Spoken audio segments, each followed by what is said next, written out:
ദിവസം 87 crores എന്നാണ് ഇപ്പോൾ ഒഫീഷ്യലി പുറത്തുവിട്ടിരിക്കുന്നത്. ഇത്രയും ഒരു എപ്പിക് ഫാന്റസി റിസ്ക് എലിമെന്റ്സ് എല്ലാം കൊണ്ടും ഒറ്റ ചോദ്യം, എത്രയായിരുന്നു കൃത്യമായി ഇതിന്റെ ബഡ്ജറ്റ്?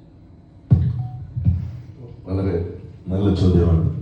സാധാരണ നോ കമന്റ്സ് എന്നാണ് അതിന് ഉത്തരവായിട്ട് പറയാറുള്ളത്. ഇപ്പോ വന്നിരിക്കുന്ന ഈ ഗ്രോസ് കളക്ഷന്റെ ഒരു 70-75% അതിന്റെ ബഡ്ജറ്റ് ഉണ്ടായിരുന്നു. കാൽക്കുലേറ്റ് ചെയ്തോ. ഈ ആദ്യം ഇതിനകത്ത് രഞ്ജിത്ത് സാറിനെ കൊണ്ടുവരാൻ ചിലപ്പോൾ ഒരു ആഗ്രഹം ഉണ്ടായെന്ന് പറഞ്ഞിരുന്നു. പടക്കണം സമയത്ത് വലിയ വിജയമായിരുന്നെങ്കിൽ പോലും പ്രതീക്ഷിച്ച വിജയം ഉണ്ടായില്ലെന്നും പറഞ്ഞു. പലിശയുടെ പലിശ സഹിതം ഈ പടത്തിലൂടെ കിട്ടിയോ? രണ്ട് ആ യൂണിവേഴ്സ് എന്ന് എക്സ്പെക്ട് ചെയ്യാം. ക്രോസ് ഓവേഴ്സിനുള്ള സാധ്യത. ക്രോസ് ഓവർ എന്ന് പറയുന്നത് ഏതൊരു പ്രൊഡക്ഷൻ ബാനറിനെ സംബന്ധിച്ചിടത്തോളം ഒരു യൂണിവേഴ്സ് ഉണ്ടാക്കുക എന്ന് പറയുന്നത് അവരുടെ വൺ ഓഫ് ദ ഡ്രീമാണ്.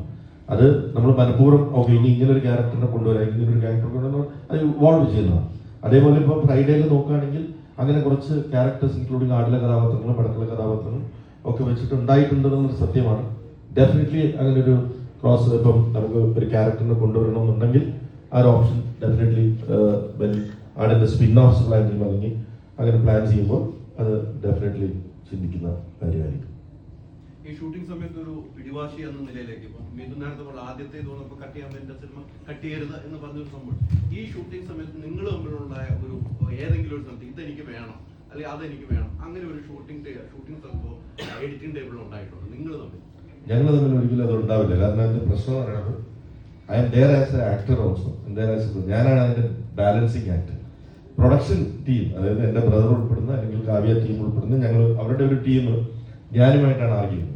അത് എന്തിനാണ് അങ്ങനെ ഒരു സീൻ എന്ന് ചോദിക്കുക, ഞാൻ ഇദ്ദേഹത്തോട് ഇരുന്ന് ചർച്ച ചെയ്യുകയും അത് അതിന്റെ ഒരു ബാലൻസിങ് ആക്ട് എപ്പോഴും നടത്തിക്കൊണ്ടിരിക്കുന്നത് ഞാനാണ്. അത് ആവശ്യമുണ്ടെന്ന് എനിക്ക് തോന്നിയാൽ ഞാൻ പ്രൊഡക്ഷനോട് പറയും യെസ് അത് ആവശ്യമുണ്ട്. ഇനി അതല്ലെന്ന് തോന്നിയാൽ ഞാൻ ഇതിനോട് അങ്ങനെ ഞങ്ങൾ ഡിബേറ്റ് ചെയ്ത് ഞങ്ങൾ തമ്മിൽ തന്നെ അങ്ങനെ ഒരു തീരുമാനത്തിലെത്തിയാൽ അത് ഞാനും മിഥുനും തമ്മിൽ ഒരു ആർഗ്യുമെന്റിലേക്ക് പോകാറില്ല. മിഥുൻ ഞാൻ ചോദിക്കും, മിഥുൻ എന്നെ കൺവിൻസ് ചെയ്യും, ഞാൻ കൺവിൻസ് ആയില്ലെങ്കിൽ വീണ്ടും ചോദിക്കും, അപ്പൊ ചിലപ്പോൾ മിഥുൻ കൺവിൻസ് ആവും. അപ്പൊ അത് അങ്ങനെ ഒഴിവാക്കിയ സീനുകൾ ഷൂട്ട് ചെയ്യാതെ വേണ്ട ഒഴിവാക്കാം എന്ന് തീരുമാനിച്ച സീനുമുണ്ട്, വേണമെന്ന് പറഞ്ഞിട്ട് ഞാൻ പ്രൊഡക്ഷനെ കൺവിൻസ് ചെയ്ത സീനുകളുണ്ട്. പ്രൊഡക്ഷൻ എന്ന് പറഞ്ഞിട്ടുണ്ടെങ്കിൽ പുള്ളി എന്ന് പറയുന്ന ക്രിയേറ്റർ ഒരു കണ്ണാടിയിൽ നോക്കി അങ്ങോട്ടും ഇങ്ങോട്ടും ആർഗ്യ ലാസ്റ്റ് പ്രൊഡ്യൂസർ പുള്ളി തന്നെയാണല്ലോ.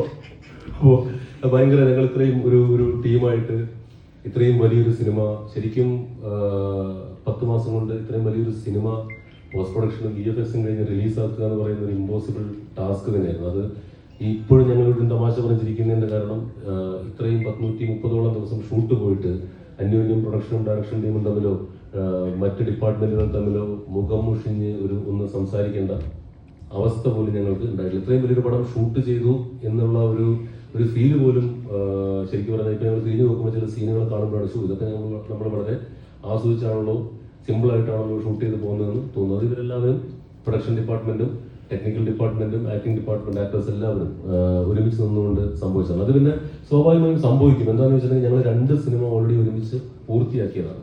അപ്പോൾ ഒരു ഋതുവും ഒരു മെക്കാനിക്സും ഒക്കെ ഓൾറെഡി അവിടെ ഉണ്ട്. അതുകൊണ്ട് തന്നെ കാര്യങ്ങളൊക്കെ ഇപ്പം കാവ്യയുടെ ടീം വന്നപ്പോഴും ഒരു കൂട്ടം സഹൃദയരുടെ സംഘമാണ് ഞങ്ങളുടെ കൂടെ വന്ന് ചേർന്നത്.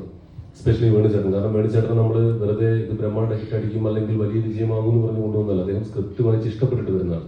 അദ്ദേഹം അല്പം ക്രിയേറ്റീവ് ആയിട്ടുള്ള ഒരാളായതുകൊണ്ട് ഞങ്ങൾക്ക് ഈ ഷൂട്ടിംഗ് പ്രോസസ് പ്രശ്നരഹിതമായിരുന്നു എന്ന് തന്നെ പറയാം. പിന്നെ ലോജിക്കിന് മുൻതൂക്കം കൊടുത്തുകൊണ്ട് പോയിക്കൊണ്ടിരിക്കുന്ന ഒരു സംഘം എന്നാണ് ഞങ്ങളുടെ ഒരു കോമ്പിനേഷൻ ഞങ്ങൾ വിശേഷിപ്പിക്കാറ്. അത് ചേട്ടാ അത് ഇങ്ങനെ ചെയ്താൽ ഇങ്ങനെ സംഭവിക്കും, അങ്ങനെ സംഭവിക്കുന്നു പറഞ്ഞ് പുള്ളി എന്നെയും എനിക്ക് പുള്ളിയെയും കൺവിൻസ് ചെയ്യാൻ ഭയങ്കര എളുപ്പമാണ്. സിനിമയുടെ നന്മയ്ക്ക് വേണ്ടി മാത്രമാണ് ഞങ്ങൾ രണ്ടുപേരും നിന്നിട്ടുള്ളത്. അതുകൊണ്ട് തന്നെ ഞങ്ങൾ ഇത്രയും ഒരുപാട് പണം മുടക്കി ഷൂട്ട് ചെയ്ത സീനുകൾ നമ്മൾ എഡിറ്റ് ചെയ്യുമ്പോഴും അതിനകത്ത് പ്രശ്നങ്ങൾ ഉണ്ടാവാത്തത് എന്താണെന്ന് ചോദിച്ചാൽ സിനിമയുടെ നന്മയ്ക്ക് വേണ്ടിയാണ്. അത് ഞങ്ങൾ 2 തവണ ചെയ്തിട്ടുള്ളതാണ്.